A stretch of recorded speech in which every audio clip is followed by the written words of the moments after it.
Bismillahirrahmanirrahim. Assalamualaikum warahmatullahi wabarakatuh. Alhamdulillahi rabbil alamin. Al-qail fi kitabihil mubin. Walaqad zara'na li jahannama katsiran minal jinni wal ins. Lahum qulubun la yafqahuna biha wa lahum a'yunun la yubsiruna biha wa lahum adhanun la yasma'una biha ulaika kal an'am bal hum adall ulaika humul ghafilun. Asyhadu an la ilaha illallah wahdahu la syarikalah wa asyhadu anna Muhammadan abduhu wa rasuluh alladzi la nabiyya wa rasula ba'dah. Ahmaduhu subhanahu wa ta'ala ala ni'amihi allati la tu'addu wa la tuhsa.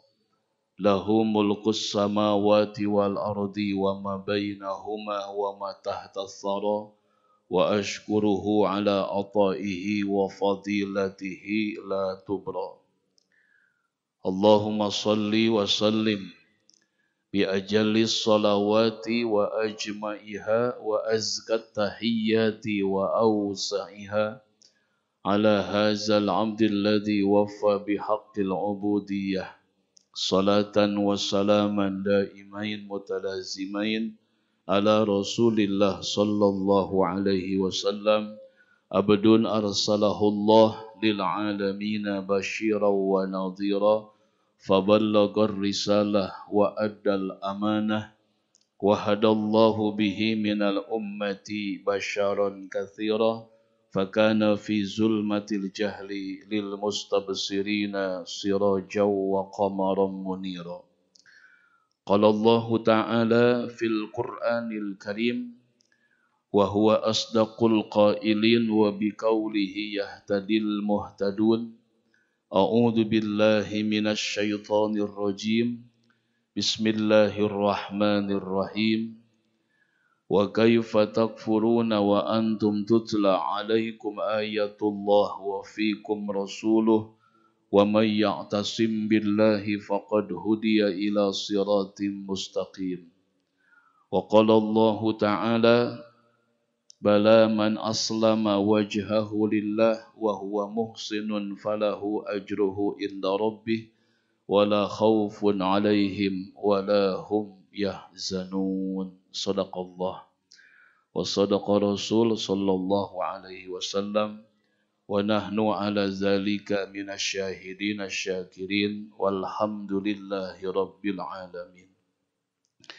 Alhamdulillah, puji syukur kita panjatkan kehadirat ilahi Rabbi atas limpahan rahmat dan karunia, taufik dan hidayah, sehat wal afiat yang masih Allah berikan kepada kita sampai hari ini. Kita masih diberikan nikmat panjang umur, masih diberikan usia oleh Allah Subhanahu wa ta'ala, yang dengannya itu kita bisa menambah amal kebaikan kita, menyempurnakan segala amal-amal kebaikan kita.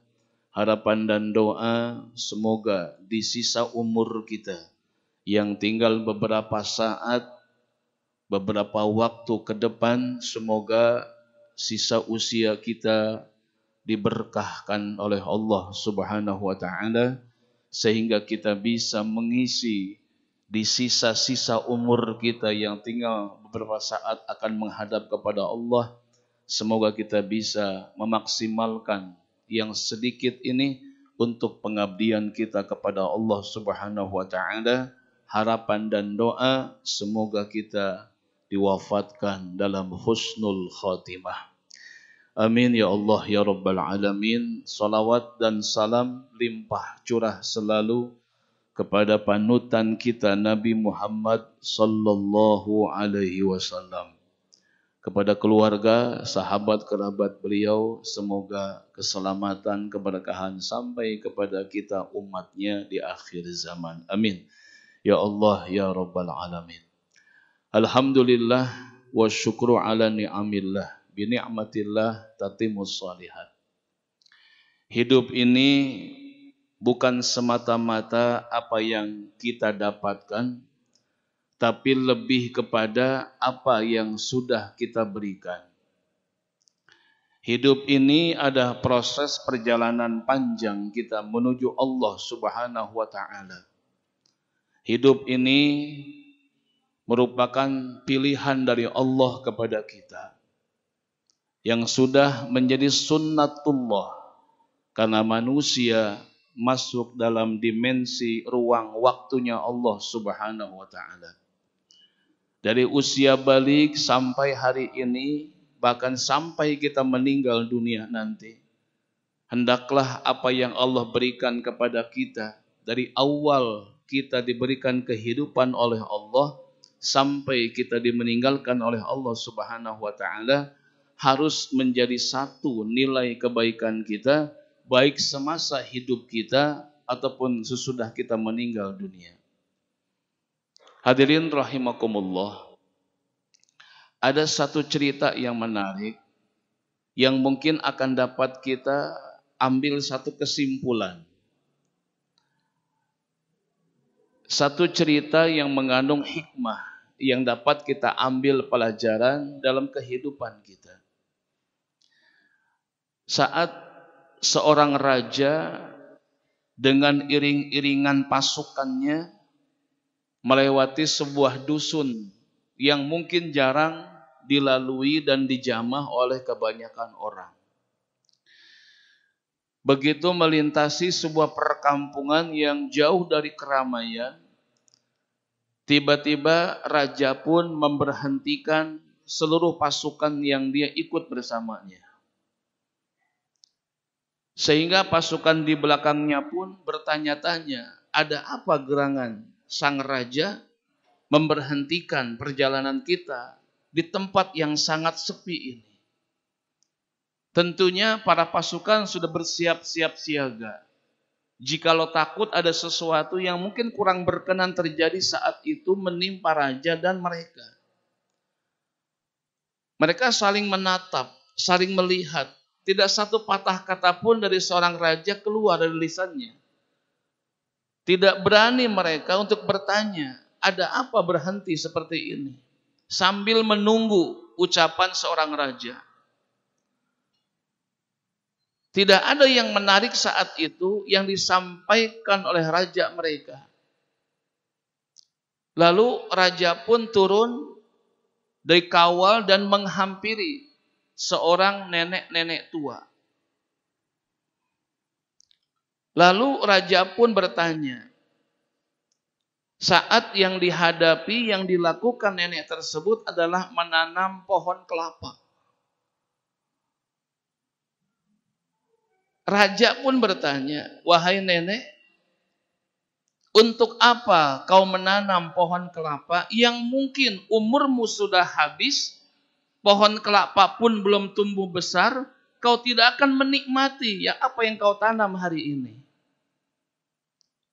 Maksud raja, buat apa kau susah payah menanam pohon yang mungkin belasan tahun baru tumbuh besar, sementara usiamu belum sampai menikmati apa yang kamu lakukan, kamu sudah meninggal dunia.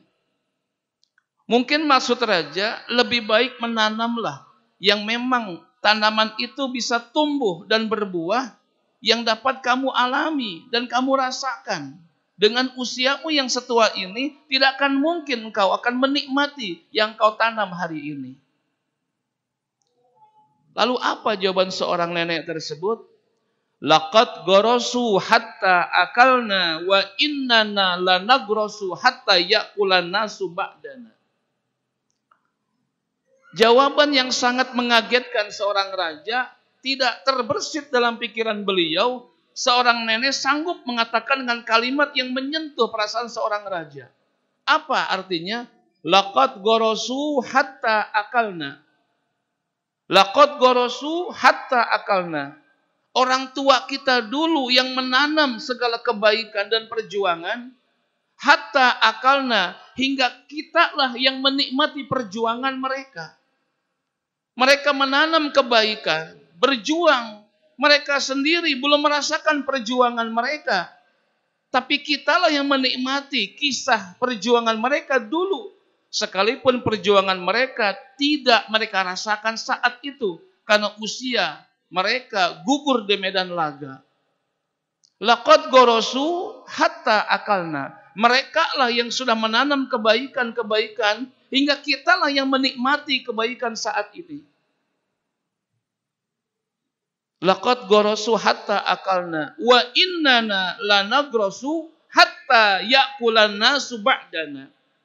Demikian pula kami, sesungguhnya kami, wa innana lanagrosu, benar-benar akan menanam kebaikan hatta yakulan nasu ba'dana, hingga anak cucu kami nanti yang akan menikmati yang kami lakukan hari ini. Biarkan kami tidak menikmati, biar perjuangan ini dinikmati oleh orang-orang yang hidup sesudah kami.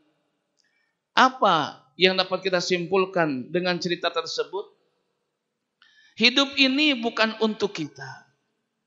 Hidup ini bagaimana kita menebar manfaat kebaikan sekalipun. Jangan bersedih.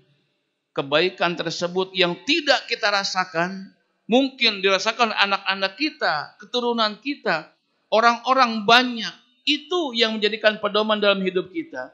Sehingga nenek ini pun tidak egois. Dia tanam hari ini menikmati sendiri, tidak. Dia tanam kebaikan sekalipun apa yang dia tanam tidak dirasakan, tidak dimiliki, tidak dinikmati. Apa maksudnya? Ada peka dengan keadaan, respon dengan lingkungan, respek dengan keadaan. Tidak egois hidupnya. Inilah ciri hidup kehidupan orang yang baik, yang bermanfaat, selalu memberikan konsep dan mindset pikiran bagaimana kehidupan kita ini yang baik ini pun dinikmati oleh orang-orang yang hidup sesudah kita. Khairun nas anfa'uhum linnas. Apa yang dapat kita berikan, kita sumbangsikan buat kebaikan orang banyak, baik urusan agama ataupun urusan negara kita. Itu kaget seorang raja, tidak nyangka selama ini raja berbuat untuk dirinya sendiri, untuk masa yang jangka pendek dia lakukan. Dia selama ini terketuk hatinya, tidak satu pun penasehatku setajam ini ucapannya, sehingga membuat raja pun menebar banyak kebaikan, mendirikan sesuatu kemanfaatan yang mungkin raja sendiri nanti tidak akan mendapatkan kemanfaatan, tapi minimal kemanfaatan itu dirasakan oleh orang-orang yang mungkin sesudah dia meninggal dunia. Hadirin rahimakumullah yang dirahmati Allah Subhanahu wa ta'ala. Artinya apa? Kita ini hidup bukan untuk kita, tapi kita hidup untuk banyak orang, bermanfaat. Dah, kemanfaatan banyak inilah yang akan memberikan nama kita baik di mata manusia dan baik di mata Allah Subhanahu wa ta'ala. Yang punya ilmu, dedikasikan hidup kita untuk memberikan pencerahan kepada orang yang belum ngerti, belum mampu. Jangan dengan kemampuan yang kita lakukan kita suka membodohi orang, ya, menganggap kita paling hebat, tidak. Yang punya kemampuan harta, yuk dedikasikan harta kita buat kepentingan orang banyak. Lihat Utsman bin Affan, sumurnya hari ini masih dimanfaatkan. Luar biasa. Karena dia hidup bukan untuk dia saat itu, tapi sampai hari ini sumurnya yang dulu dia pernah dia beli dari orang Yahudi itu bermanfaat sampai hari ini. Kebaikan, pahala itu terus mengalir kepada beliau. Itulah orang yang cerdas, kata Rasulullah sallallahu alaihi wasallam, al-kais mandana nafsah wa zahaza lima ba'dal maut. Al-kais mandana nafsah, orang yang cerdas itu orang yang tahu diri. Wa jahaza lima ba'dal maut, dan suka mempersiapkan diri bekal untuk menjelang kematian. Itu yang cerdas, kata Nabi sallallahu alaihi wasallam. Oleh karena itu bermanfaatlah kita. Maka hidup tidak usah menjadi kaya baru akan berbuat, tidak usah. Tinggi baru bisa berbuat, tidak usah.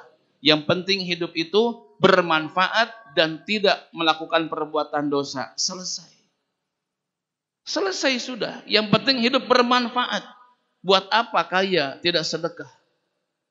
Buat apa tinggi jabatan tetapi menzolimi. Yang penting bermanfaat. Punya harta, manfaat. Punya ilmu, manfaat. Punya kedudukan, manfaat. Semua manfaat.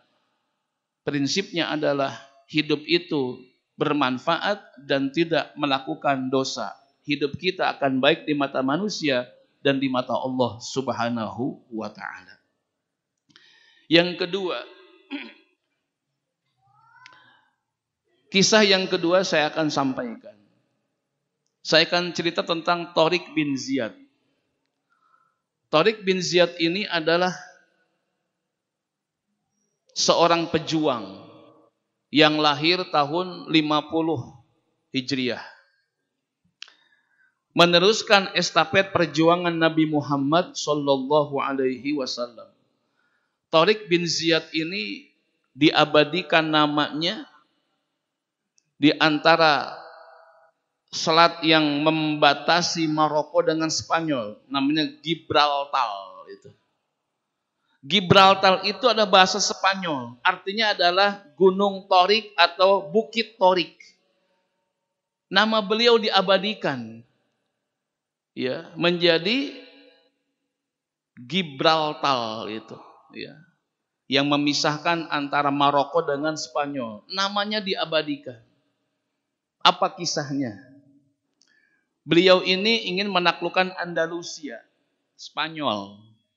Lalu singkat cerita beliau membawa 7.000 pasukan. Raja Rodrik tahu bahwa Tariq bin Ziyad itu menyiapkan 7.000 pasukan, beliau langsung mengerahkan 10.000 pasukan. Mengarungi samudera luas dengan kapal yang sangat banyak, tibalah di sana. Kagetnya luar biasa ketika diberitahukan bahwa raja tersebut yang menjadi musuhnya itu mengerahkan 10.000 pasukan. Lalu apa yang dilakukan Tariq bin Ziyad saat itu?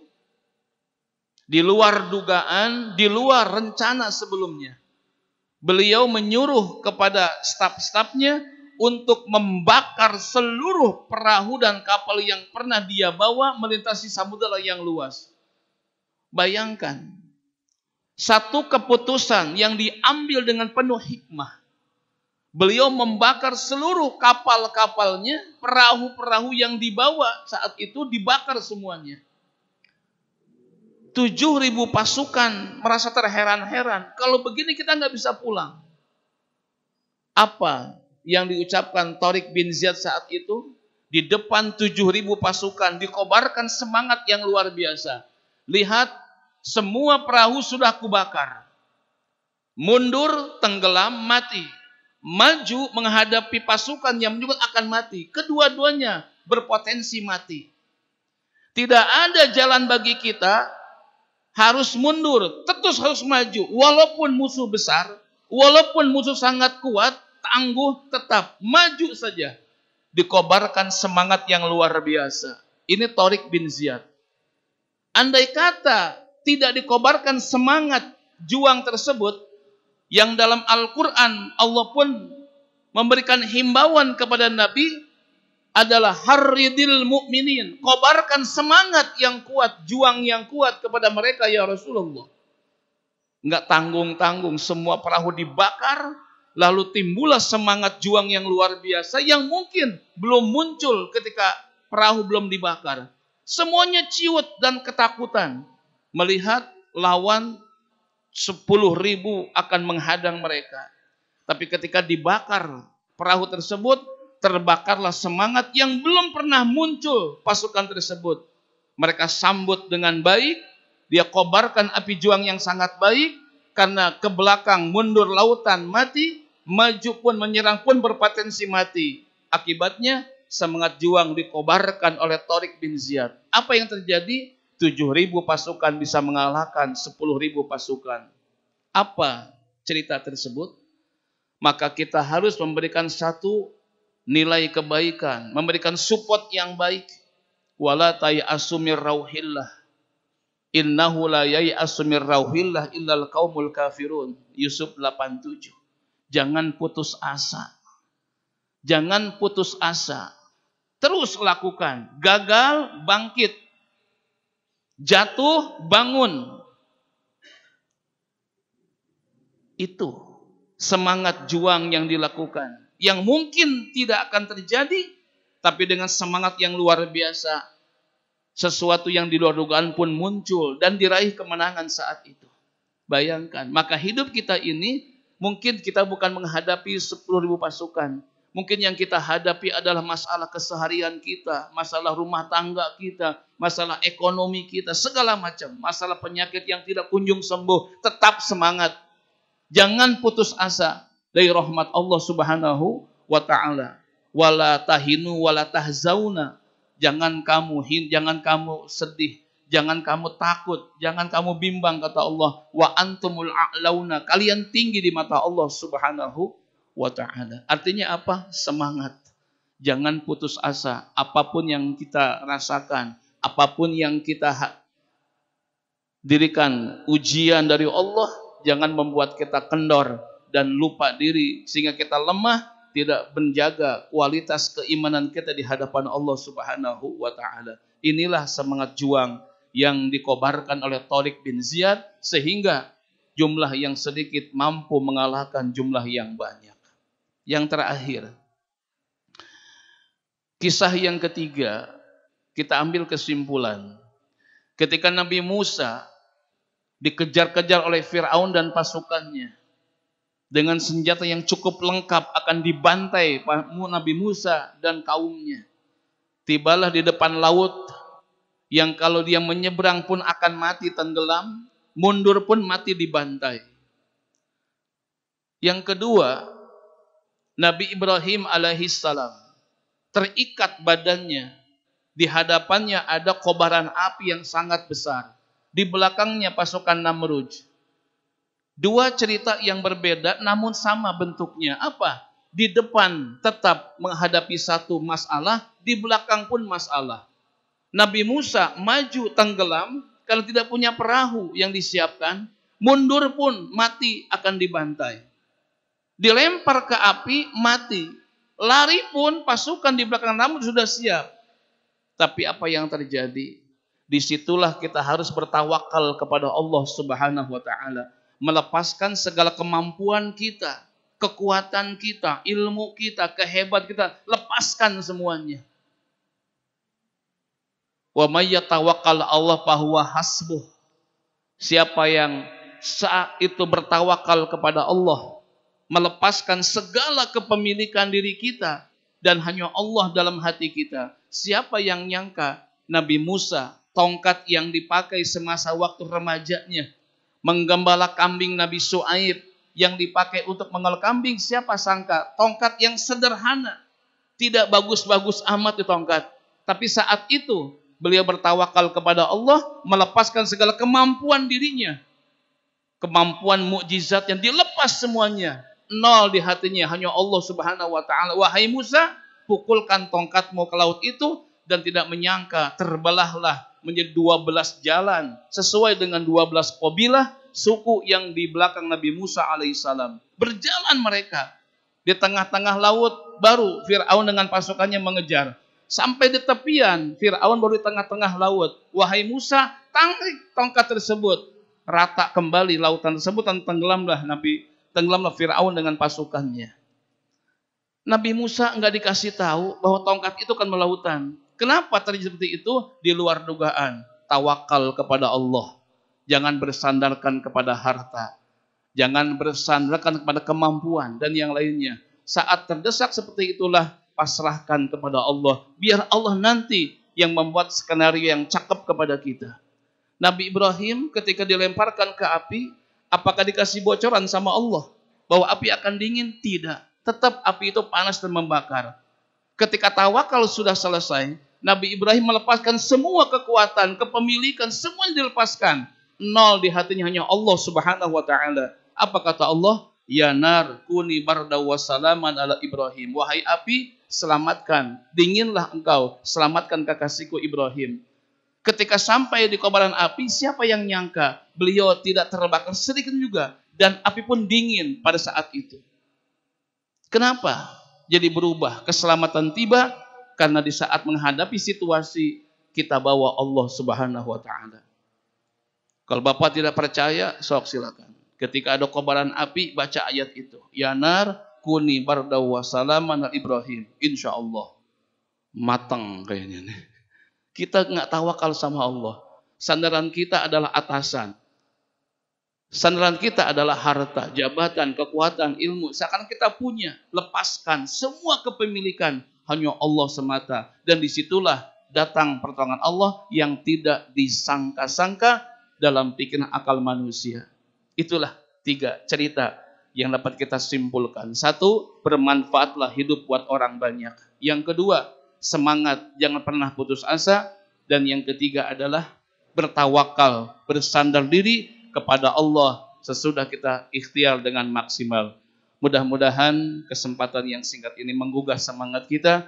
Siapapun kita, yuk kita bermanfaat. Siapapun kita, yuk semangat. Siapapun kita, yuk kita bertawakal kepada Allah atas usaha dan ikhtiar yang maksimal kita kepada Allah Subhanahu wa taala. Amin ya Allah ya rabbal alamin. Mungkin itu yang dapat disampaikan dan kita doakan mudah-mudahan kita semuanya ya dalam hari ini diberikan oleh Allah kesempatan untuk bisa berbuat kebaikan, mendedikasikan jabatan kita, kekuatan kita, harta kita semata-mata untuk Allah Subhanahu wa taala. Dan semoga juga kita doakan orang-orang yang sedang di rumah sakit, yang sedang sakit, dirawat di rumah sakit ini khususnya, umumnya tempat yang lain, kita doakan. Mudah-mudahan mereka disembuhkan oleh Allah Subhanahu wa taala, diberikan kesabaran, ketabahan, ketawakalan, keridhaan, keikhlasan dalam menggapai nilai-nilai kesembuhan dan bisa sabar dalam proses penyembuhan ini. Dan siapapun yang ikut serta dalam proses penyembuhannya, dokternya, susternya pun diberikan oleh Allah kekuatan, kesehatan, kesabaran. Semoga menjadikan amal soleh, ladang pahala yang besar di sisi Allah Subhanahu wa taala. Dan juga kita doakan semua yang hadir dan keberkahan oleh Allah. Mudah-mudahan semuanya bermanfaat dunia dan akhirat, husnul khatimah yang didapat. Amin ya Allah ya rabbal alamin. Allahumma inna nas'aluka ridhaka wal jannah wa na'udzubika min sakhatika wan nar. Allahumma aslih dzata bainina wa alif baina qulubina wahdina subulas salam wa najjina minaz zulumati ilan nur wa jannibna al fawahisha ma dhahara minha wa ma batan. Allahumma aftah lana abwabal khair wa abwabal barakah wa abwabal ni'mah wa abwabal rizqi wa abwabal quwwah wa abwabal sihah wa abwabal salamah wa abwabal jannah. Allahumma afina min kulli bala'id dunya wa azabil akhirah wasrif anna bihaqqil qur'anil azim wan nabiyyikal karim syarrad dunya wasyarral akhirah. Ghafarallahu lana wa lahum birahmatika ya arhamar rahimin. Rabbana atina fid dunya hasanah wa fil akhirati hasanah wa qina adzabannar. Bifadli subhana rabbika rabbil izzati amma yasifun. Wassalamun alal mursalin walhamdulillahi rabbil alamin.